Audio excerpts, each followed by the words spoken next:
Nahmaduhu wa nasta'inuhu wa nastaghfiruh wa na'udzu billahi min shururi anfusina wa sayyiati a'malina may yahdihillahu fala mudilla lahu wa may yudlil fala hadiya lahu wa ashhadu an la ilaha illallah wahdahu la syarika lahu wa ashhadu anna Muhammadan abduhu wa rasuluh. Ya ayyuhalladzina amanu taqullaha haqqa tuqatih wa la tamutunna illa wa antum muslimun. Ya ayyuhan nasu ittaqu rabbakumul ladzi khalaqakum min nafsin wahidah wa khalaqa minha zawjaha wa batha minhuma rijalan katsiran wa nisaa'a. Wattaqullaha alladzi tasaaluna bihi wal arham innallaha kana 'alaikum raqiba. Ya ayyuhalladzina amanu taqullaha wa qulu qawlan sadida yuslih lakum a'malakum wa yaghfir lakum dhunubakum wa may yuti'illaha wa rasulahu faqad faza fawzan 'azima. أما بعد فإن أصدق الحديث كتاب الله وخير الهدي هدي محمد صلى الله عليه وعلى آله وسلم وشر الأمور محدثاتها وكل محدثة بدعة وكل بدعة ضلالة وكل ضلالة في النار. Kaum muslimin dan muslimat, al-ikhwah wal akhwat rahimakumullah. Sama kita pahami bahwa dasar agama kita adalah syahadat asyhadu an la ilaha illallah wa asyhadu anna Muhammadan abduhu wa rasuluh. Sama kita pahami bahwa tanpa dasar ini maka solat tidak akan bermanfaat, puasa tidak akan bermanfaat, zakat tidak akan berguna, haji umrah tidak akan memberi makna, sebab tidak ada pondasinya. Islam adalah bangunan. Bunyal Islamu ala khamsin. Islam dibangun di atas 5. Apa bangunan yang paling di bawah? Syahadati alla ilaha illallah.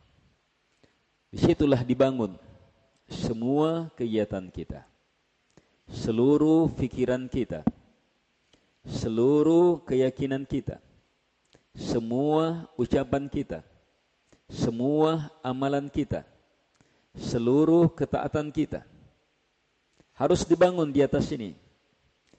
Kalau tidak dibangun di atas ini, maka akan hancur, roboh. Bisakah bangunan berdiri tanpa pondasi? Kalau dipaksakan berdiri tanpa pondasi, maka apa? Tinggal menunggu waktu roboh.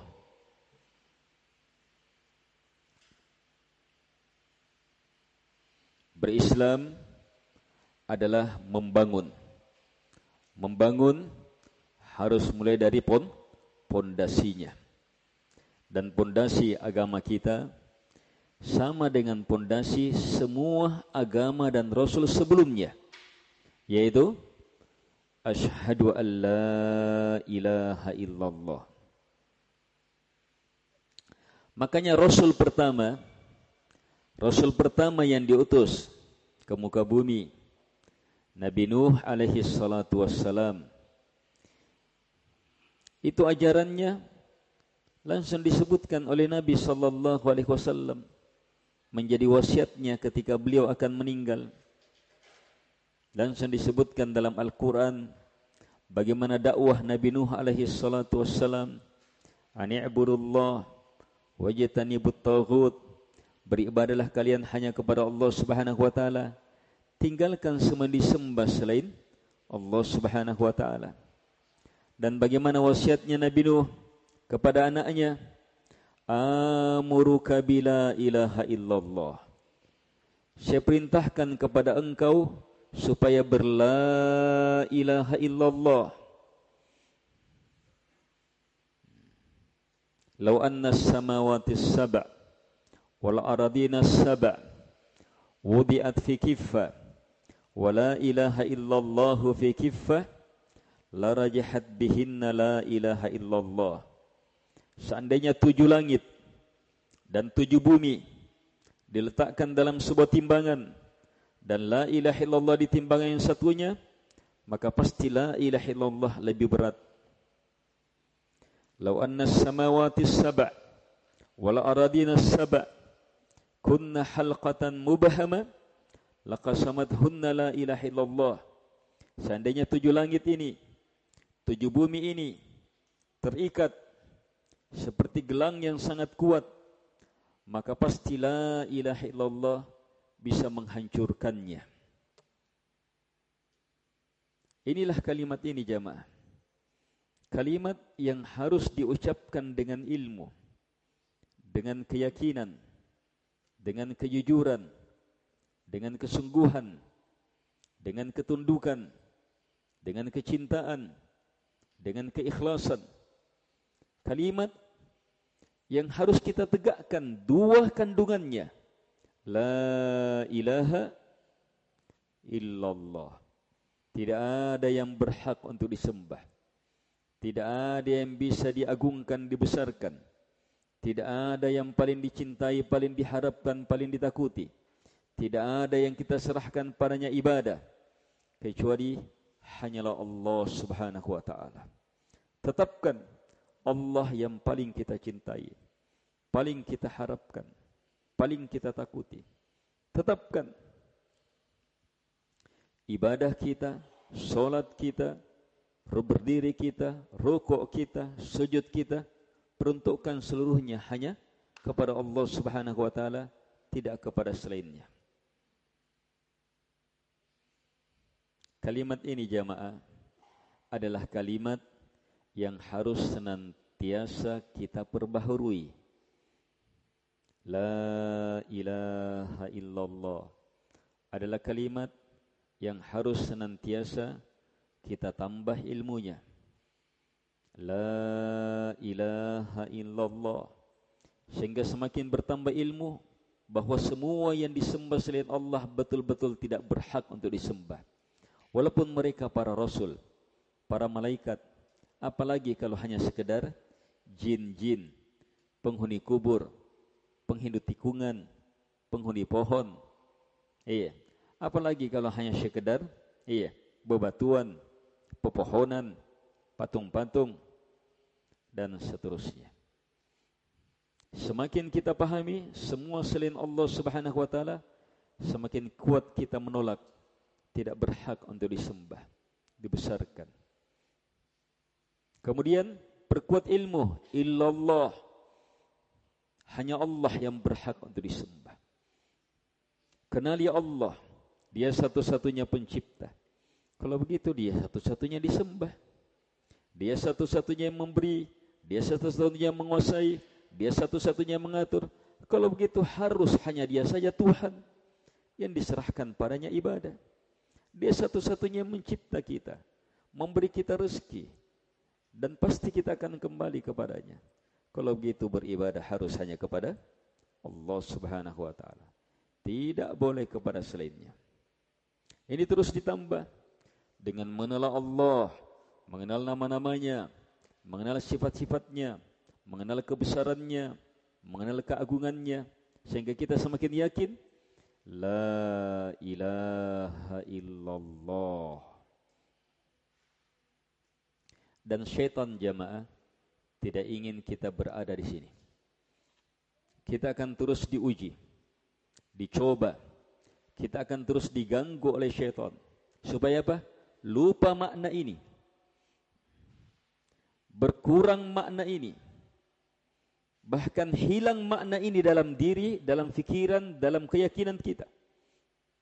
Apalagi kalau syaitan sudah ganti yang ada dalam fikiran justru kebalikan dari la ilaha illallah. Sudah dimunculkan dalam fikiran, tina janang ngapapun nanne, tina janang ngapapun nanjo. Allah suka gitu kalau yang ini jadi tandingan. Hai bahaya. La ilaha menolak, tidak ada satupun ilah. Makanya pada kalimat pakai kalimat la. La di sini apa? Menafikan total, menafikan seluruhnya, menolak seluruhnya, berlepas dari seluruhnya siapapun selain Allah Subhanahu wa taala. Tidak para malaikat, tidak para nabi dan rasul, apalagi selainnya. Kalau ini terpahami, maka saat-saat ini sebagian kita itu terlena, terpengaruh, tertipu, teracuni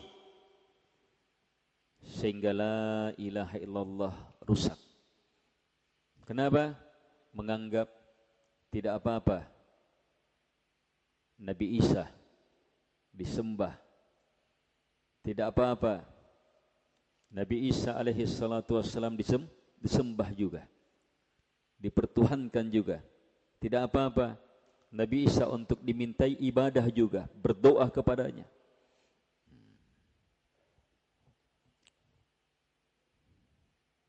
Dengan cara apa? Mengakui juga perayaan Natal. Sebentar lagi ikut-ikutan juga perayaan tahun, bukan tahun baru, itu tahun lama.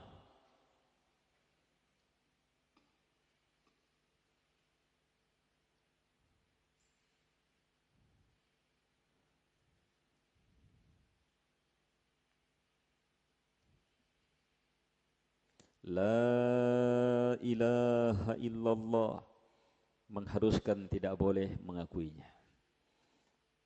Kalau orang-orang musyrik penyembah Nabi Isa menyembahnya, itu urusan mereka.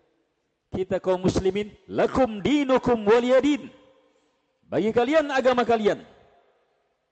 Itu agama kalian itu. Waliyadin, untukku agamaku. La ilaha illallah. Sebagian orang terjatuh mengakui, kenapa? Selamat. Ya, selamat melakukan kesyirikan. Saya ikut berbahagia dalam menyembah selain Allah. Wih, bahayanya itu.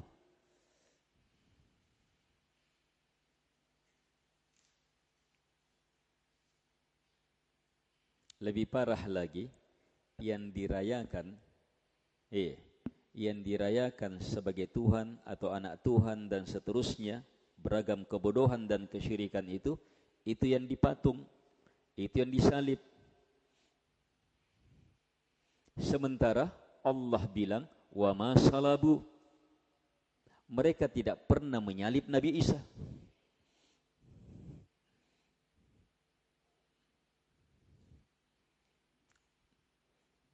Mereka bilang Nabi Isa disalib, masih dibunuh. Dia korbankan dirinya sehingga menjadi apa? Penebus dosa semuanya. Allah bilang, wa ma qatalu, mereka tidak pernah membunuh Nabi Isa. Terus Allah jelaskan, Allah angkat ke atas. Terus siapa yang disembah itu? Siapa yang disalib itu? Disitulah dongoknya.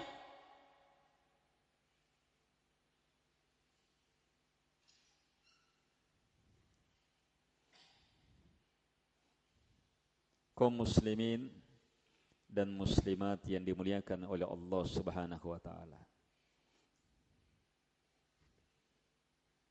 Kerusakan sejarah, kerusakan akidah, kerusakan pemahaman, kerusakan, kekotoran, najis dalam berkeyakinan.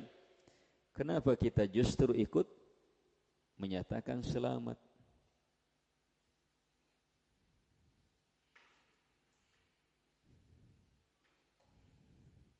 Tidak ada keselamatan dalam kesyirikan. Bahkan kesyirikan sumber bencana paling mengerikan. Bahkan bukan hanya orang yang melakukan kesyirikan yang akan tertimpa bencana. Allah Subhanahu wa taala berfirman, Nabi sallallahu alaihi wasallam menjelaskan, ijtanibus sab'al mubiqat, jauhi 7 yang betul-betul menghancurkan.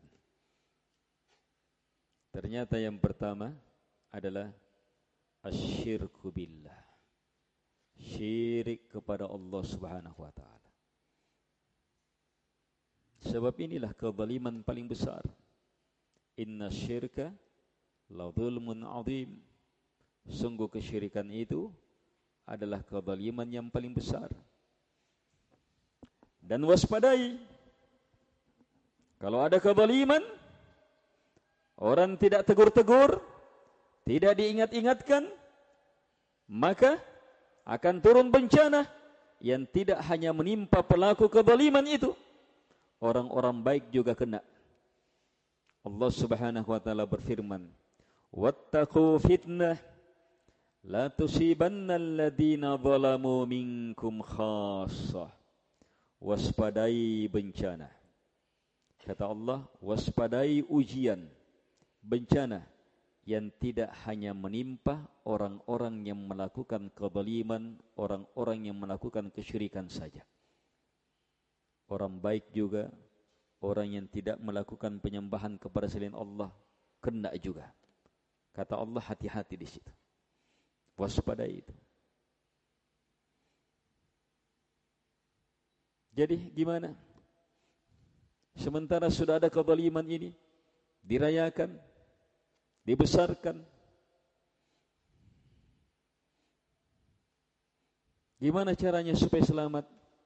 Caranya adalah terus lakukan perbaikan. Terus lakukan dakwah. Terus ingatkan. Allah Subhanahu wa taala berfirman, وَمَا كَانَ رَبُّكَ لِيُهْلِكَ الْقُرَى بِظُلْمٍ وَأَهْلُهَا مُصْلِحُونَ. Tuhanmu tidak akan membinasakan sebuah negeri bidulm, karena kezaliman. Sudah ada kezaliman, sudah ada kesyirikan, tapi Allah tetap tidak binasakan. Kalau tadi ayatnya apa? Ada kezaliman, turun kebinasaan, turun bencana, bahkan yang tidak melakukan kezaliman kena juga. Tapi kalau ayat ini, Allah tidak akan turunkan bencana, padahal sudah ada kezaliman. Kenapa? Wa ahluha muslihun. Penduduknya masih melakukan perbaikan. Masih ada yang mengingatkan bahwa itu kesyirikan. Masih ada yang mengajak kepada tauhid. Masih ada yang menjelaskan bahwa perbuatan ini, perbuatan itu adalah kesyirikan. Kaum muslimin dan muslimat yang dimuliakan oleh Allah Subhanahu wa taala. Allah Subhanahu wa taala mengajarkan kepada kita suratul Ikhlas. Surah keikhlasan. Surah ketulusan dalam beragama.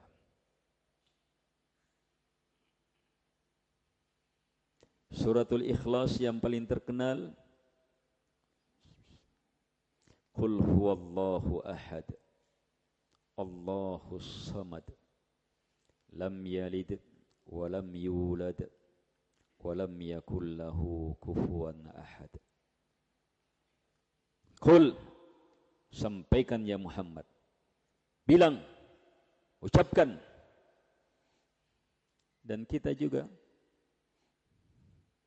kita baca ini, kita tegaskan ini. Qul, sampaikan, huwallahu ahad, dia Allah itu ahad, esa, satu. tunggal, tidak dari siapapun, tidak keluar darinya apapun, siapapun.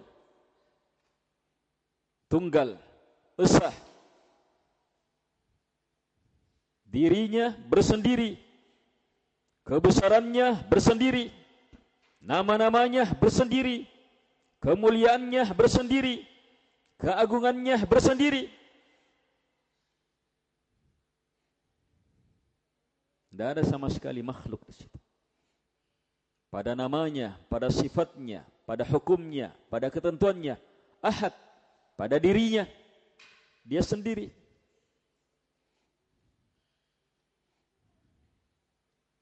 Allahus Samad.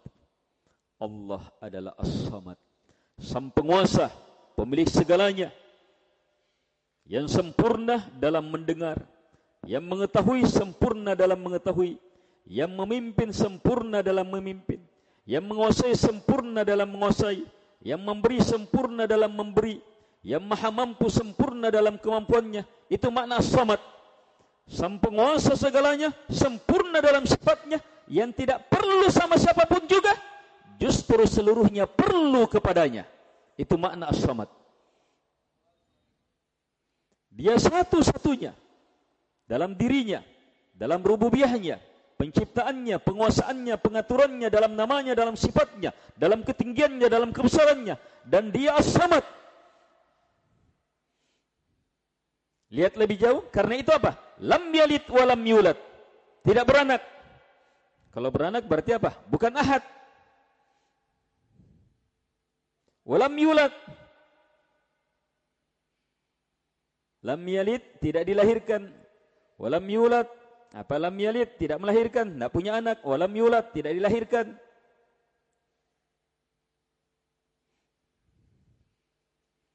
Tidak punya anak, tidak punya bapak.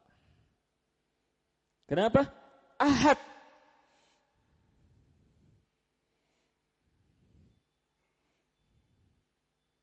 Ketika Allah menjelaskan ahadnya, kenapa ini disebut tidak beranak, tidak diperanakkan? Sebab yang disebut inilah kekurang ajaran yang paling besar yang pernah ada, makanya disebut khusus. Bukan hanya orang Nasara yang menganggap ada anak Tuhan. Orang musyrikin juga menganggap ada anak Tuhan. Orang-orang Yahudi juga menganggap ada anak Tuhan. Dan banyaknya orang-orang menganggap sekarang, kadang muncul sekte sesat, oh anaknya Tuhan, anaknya Tuhan. Allah Ahad, Allah As-Samad, lam yalid walam yulad, bahkan walam yakul lahu kufuwan ahad. Tidak ada satupun yang sama dengannya. Kesamaan dalam perkara apapun tidak ada. Tandingan dalam perkara apapun tidak ada. Setara dalam perkara kebesaran apapun tidak ada. Sebab dia ahad, dia as-samad. Kalau kita meyakini itu, lahir keikhlasan. Lahir keikhlasan. Harus dua. Tetapkan Allah as-ahad, Allah as-samad, dan tolak lam yalid walam yulad walam yakul lahu kufuwan ahad. Di situ baru ikhlas. Ikhlas itu hanya Allah satu-satunya. Tidak ada yang lainnya. Hanya Allah yang paling dibesarkan. Tidak ada yang lainnya. Hanya kepada Allah kita meminta. Tidak ada yang lainnya. Allah sendiri, tidak beranak, tidak diperanakkan. Hanya Allah yang memberi, tidak ada selainnya. Hanya kepada Allah kita memohon, tidak ada yang lainnya. Tidak ada yang tandingi dalam kebesaran namanya, dalam mendengarnya, dalam melihatnya, dalam mengasihinya, dalam kebesarannya, dalam kekuasaannya, dalam kemampuannya, dalam maha ampunannya, dalam memberi rezekinya, dalam seluruh nama dan sifatnya. Di situ keikhlasan. Ini namanya apa? Keikhlasan dalam prinsip dan keyakinan. Kapan ini berubah jamaah? Sudah. Muncul itu selamat tahun baru. Kali ini sudah berubah ini. Keluar dari Suratul Ikhlas. Saya kalau bilang selamat tahun, berarti apa? Dianggap boleh je mengakui. Boleh je mengakui ada sembahan selain Allah. Boleh je mengakui ada yang menjamin keselamatan selain Allah. Boleh je mengakui ada anaknya Tuhan. Boleh je mengakui. Dan itu seluruhnya kesesatan yang sangat busuk menjijikkan.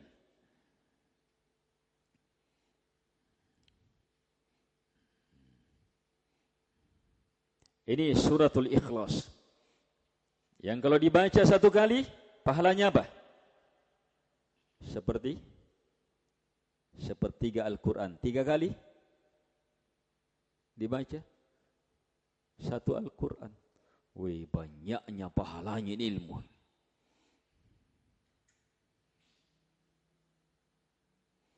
Tak boleh betul keluar dari suratul Ikhlas ini. Dalam prinsip, dalam keyakinan, dalam ucapan. Terus menyusul suratul Ikhlas yang kedua. Siapa yang memiliki ini, maka sempurna keikhlasannya. Apa suratul Ikhlas yang kedua?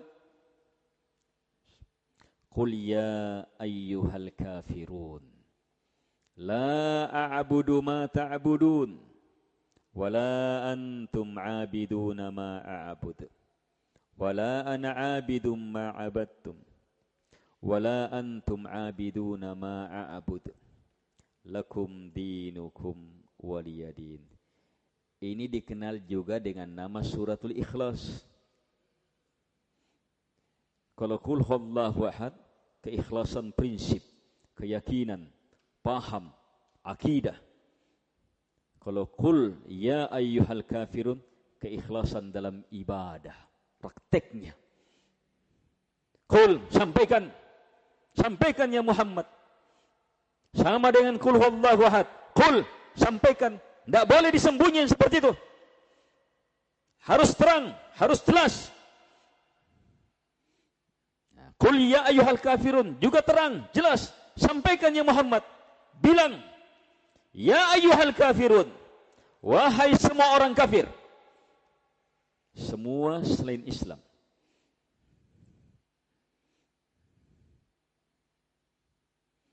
Qul ya ayyuhal kafirun. Allah yang bilang, wahai orang-orang kafir. Al-kafirun, kata sifat, pakai alif lam. Sehingga maknanya apa? Semua orang kafir. Siapa orang kafir zaman itu?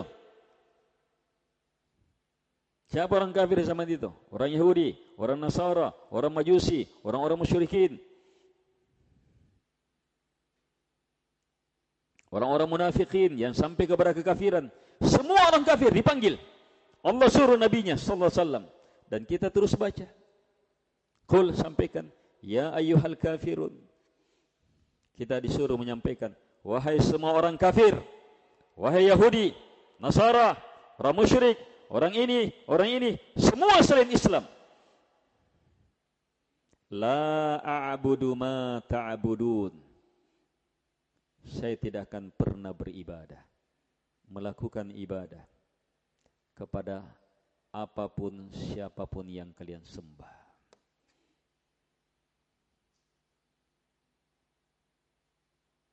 La a'budu ma ta'budun. Ini a'budu, la tidak akan a'budu. A'budu kata kerja. A'budu. Jadi tidak akan mungkin ada kerja, ada perbuatan, ada tindakan. Saya menyembah, mengakui siapapun yang kalian sembah. Di sini jamaah sudah jelas sekali tidak boleh itu mengakui perayaan Natal apa semuanya. Apalagi mengucapkan selamat. Selamat nah. Weh. Apanya selamat? Di situ sumber bencana.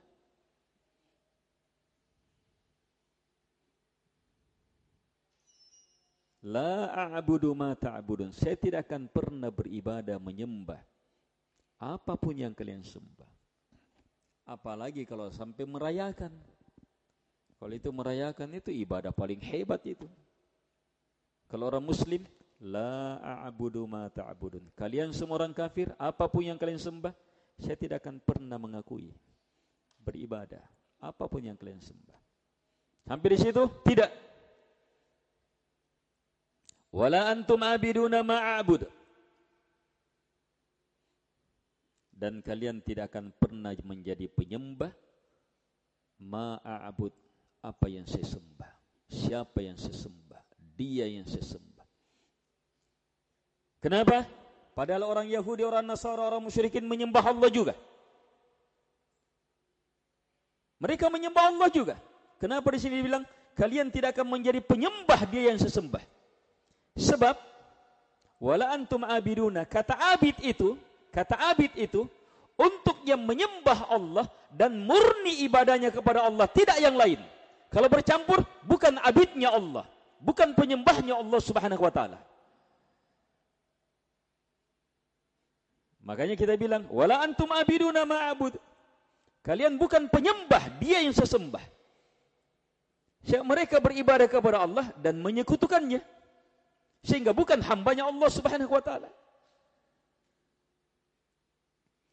Terus menyusul lebih hebat lagi kalimat setelahnya. Wala ana 'abidum ma abattum. Wala ana 'abidum ma abattum. Saya tidak akan menjadi penyembah apapun yang kalian sembah. Ini berlepas kedua. Berlepas pertama apa? La a'budu, kata sifat, kata kerja. Saya tidak akan melakukan pekerjaan beribadah, perbuatan menyembah kepada apapun yang kalian sembah. Kalau pernyataan kedua, wala ana abid, saya tidak akan menjadi penyembah, tidak mau menjadi abid. Ini kata sifat. Artinya apa? Seorang muslim dalam berlepas terhadap semua yang disembah selain Allah Subhanahu wa taala itu dalam bentuk perbuatan, dan terus seperti itu sampai menjadi sifatnya. Itu sifatnya. Berlepas dari semua yang disembah selain Allah Subhanahu wa taala, terus sampai jadi sifatnya.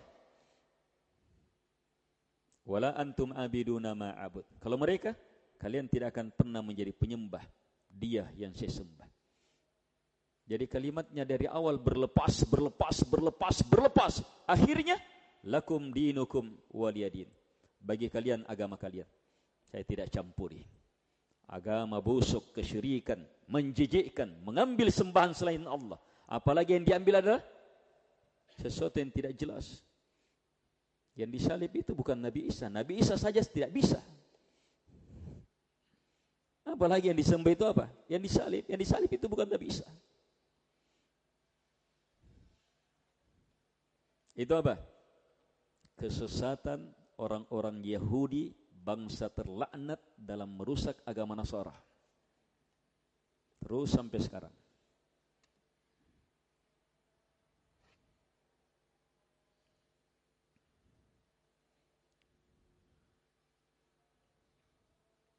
Lakum dinukum waliyadin. Bagi kalian agama kalian.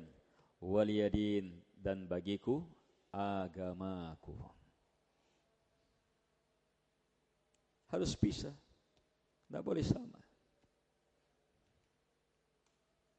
Jadi jangan terlibat. Tidak boleh mengakui. Tidak boleh selamat-selamat. Tidak boleh terlibat. Kalau jual trompet Ustaz, itu bukan terlibat lagi. Apa kana-kana?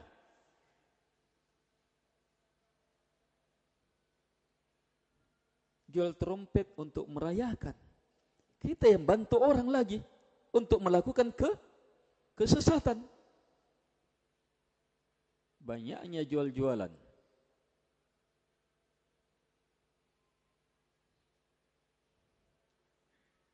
Allah Subhanahu wa taala berfirman, "Wa ta'awanu 'alal birri wat taqwa, wa la ta'awanu 'alal itsmi wal 'udwan." Bantu-membantu kalian dalam kebaikan dan ketakwaan. Jangan pernah bantu-membantu dalam dosa dan permusuhan. Tidak ada dosa lebih mengerikan daripada menyembah selain Allah Subhanahu wa taala. Tidak ada permusuhan yang lebih mengerikan daripada apa? Memusuhi Allah Subhanahu wa taala.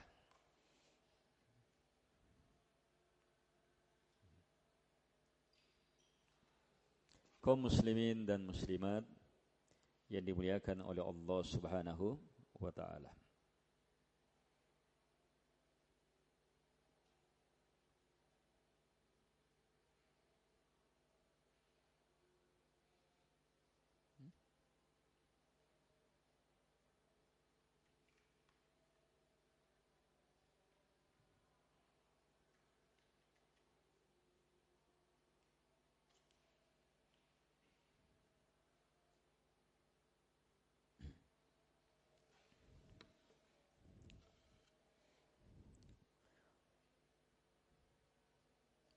Bukan hanya perayaan-perayaan ini, perayaan-perayaan lain untuk menyembah selain Allah Subhanahu wa taala. Seperti apa? Perayaan habis panen. Untuk apa? Patana para sanganga.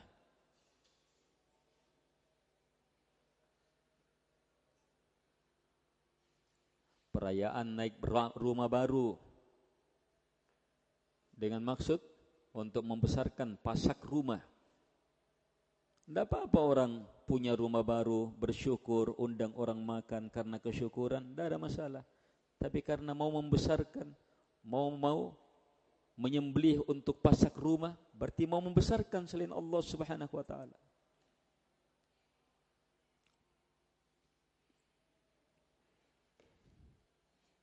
Jaga akidah kita. Jangan ikut-ikutan. Dan waspadai metode-metode yang sangat berbahaya dalam memasukkan keyakinan sesat ini. Itu apa? Metode film, video, sinetron. Banyaknya orang di situ. Iya. Ketika Canteng Hong main berpasangan dengan Garpuceng berpasangan, main. Endingnya apa? Endingnya apa? Nikah di gereja. Kita juga ikut berbahagia menyembah yang disembah orang yang di dalam itu. Dongok-dongok nih nonton.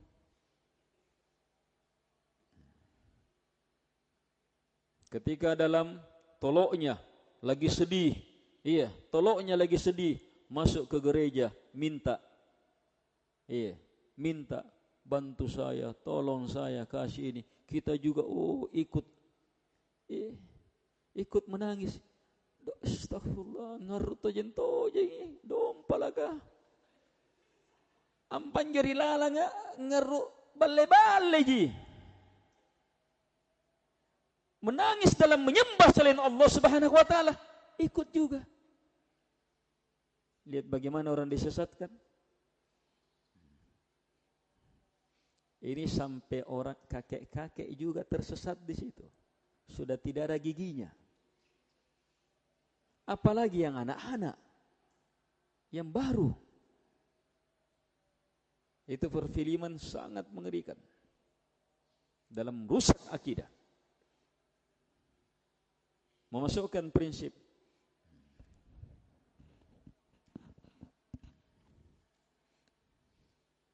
dibuatkan suasana hebatnya di film itu saat tahun baru. Digambarkan di tahun baru letusan-letusan ini. Kita juga di dalam menonton ikut merasakan bahagia. Secara tidak sadar dirusak. La ilaha illallah. Ini orang berbahagia. Bahagia karena apa? Ada Tuhan selain Allah, ada anaknya Tuhan. La ilaha illallah. Tidak boleh mengakui semua itu.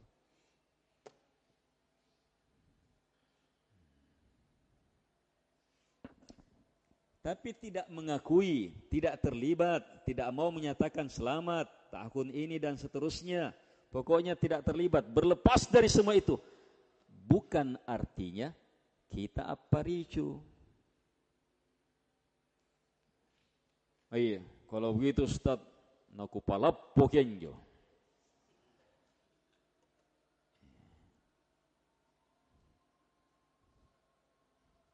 Tidak boleh. Mengingkari kemungkaran harus dengan ilmu. Bukan mengingkari kemungkaran dengan kemungkaran pula. Mengingkari kemungkaran harus dengan hikmah. Bukan mengingkari kemungkaran dengan kebodohan dan perasaan. Mengingkari kemungkaran harus dengan keadilan. Bukan mengingkari kemungkaran dengan kezaliman. Mengingkari kemungkaran jamaah harus dengan keberanian. Bukan mengingkari kemungkaran dengan penakut. Itu penakut itu. Mengingkari kemungkaran. Pasang bom dirinya. Masuk pelapuk kalinya. Itu penakut itu. Tidak mau bertanggung jawab. Itu mengingkari kemungkaran. Penakut yang seperti itu. Mengingkari kemungkaran, jelaskan, sampaikan, bertanggung jawab terhadap ucapan itu. Kemudian lagi pula jamaah, mengingkari kemungkaran itu, sifat dasarnya adalah karena kasih sayang. Kenapa kita jelaskan ini? Kita tidak ingin saudara kita tersesat. Karena kasih sayang. Bahkan orang-orang di luar Islam, kita harapkan selamat mereka dengan meninggalkan menyembah selain Allah Subhanahu wa taala. Karena kasih sayang.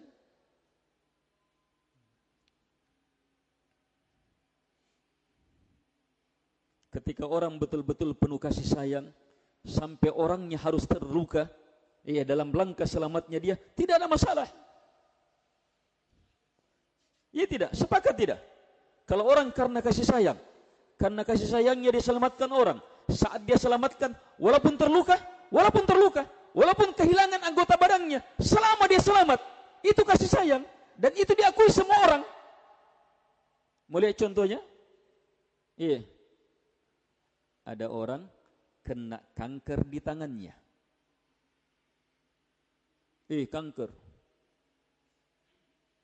Kanker di tangannya. Dibawa ke dokter. Dokter bilang, ini kalau tidak dipotong cepat, dalam waktu sebulan, maka bisa naik ke atas, masuk ke jantung. Kalau sudah sampai di situ, sudah, angkat tangan sama saya. Maka apa? Dibuat operasi segera. Karena sayang, supaya mau diselamatkan hidupnya ini. Terkena penyakit ini di tangan. Supaya selamat, dipotong. Selamat, dilakukan operasi. Orang yang dioperasi pihak keluarganya bayar lagi sama dokter. Dan dokternya tetap dipuji walaupun dibayar. Untuk apa? Supaya selamatnya badan. Itu kasih sayang. Menyampaikan kebenaran, menyampaikan al-haq, maksudnya adalah supaya selamat orang. Yang kadang ketika kita sampaikan mungkin, terasa, tidak apa-apa. Kita juga harus bersabar. Ada orang tidak setuju, ada orang begini, sabar saja. Memang resiko dalam berdakwah. Minta kepada Allah Subhanahu wa taala supaya diberi hidayah. Kita dan seluruhnya diberi hidayah. Kaum muslimin dan muslimat yang dimuliakan oleh Allah Subhanahu wa taala, harus ikhlas. Tidak boleh keluar dari keikhlasan. La ilaha illallah, kalimat keikhlasan. Wujudnya, laksanakan qul huwallahu ahad. Laksanakan qul ya ayyuhal kafirun. Di situ keikhlasan. Mulai dari la ilaha illallahnya sudah menolak, tidak boleh mengakui Nabi Isa sebagai sembahan, apalagi merayakannya sebagai anak sembahan Tuhan dan seterusnya, atau bahagian dari Tuhan. Tidak boleh semua itu. Qul huwallahu ahad, semakin menegaskan harus hanya Allah. apalagi lam yalid walam yulad, harus menafikan. Qul ya ayyuhal kafirun, semakin tegas dalam ibadah, termasuk perayaan. Perayaan itu ibadah paling besar. Perayaan itu ibadah paling besar. Orang berbahagia saat tahun baru, itu perayaan tidak? Perayaan tidak? Perayaan, namanya tahun baru, perayaan tahun baru. Lihat bagaimana orang berbahagia. Perayaan di situ orang bahagia, sampai-sampai kasih keluar uang banyak-banyak. Itu perasaan bahagia itu hari raya itu. Tidak ada hari raya kaum muslimin seperti itu. Tahun baru sekedar tanggal penanggalan, lewati sebagaimana hari yang lainnya. Tidak ada perayaan di situ, tidak ada hari raya di situ, tidak ada kebahagiaan di situ. Justru harus waspada. Harus waspada. Jangan sampai dengan sebab perkara itu turun bencana. Perbanyak doa, minta kepada Allah Subhanahu wa taala.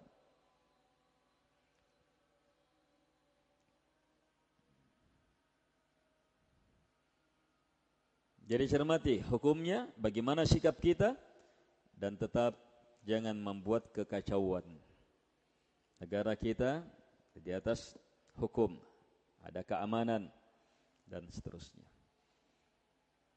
Yang akhirnya kita memohon kepada Allah Subhanahu wa taala, semoga kita diselamatkan.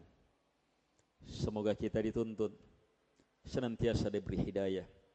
Kita memohon kepada Allah Subhanahu wa taala, semoga teguran-teguran Allah berupa bencana, di Aceh, di Lampung, di Sumatera, di ini dan seterusnya, menjadi pengingat kita bahwa apa? Kerusakan bencana itu sebabnya perbuatan tangan-tangan manusia. Supaya kita kembali kepada Allah Subhanahu wa taala.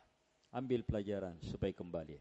Dan terakhir, jadikan ilmu ini untuk bersiap menyongsong Ramadan. Menyongsong Ramadan. Sekarang awal bulan Rajab. Setelah Rajab, Sya'ban. Setelah Sya'ban, Ramadan. Para ulama bilang, Rajab itu seperti angin. Sya'ban itu awan yang menghitam. Ramadan hujannya itu yang ditunggu. Jadi mau dapat hujan, kebaikan dan seterusnya, harus lewati dulu awan. Mau dapat awan menghitam, harus ada angin dulu. Yang lain mengatakan begini, Rajab itu bulannya orang menanam. Sya'ban itu bulannya orang menyiram, memelihara. Ramadan bulan panen. Jadi kalau mau panen pahala ampunan di bulan Ramadan, mulai jamaah bersiap sekarang. Bersiap, perhebat ilmu, taubat, kembali kepada Allah Subhanahu wa taala. Semoga bermanfaat. Lebih dan kurangnya mohon dimaafkan. Subhanakallahumma bihamdik, asyhadu an la ilaha illa anta, astaghfiruka wa atubu ilaik. Assalamualaikum warahmatullahi wabarakatuh.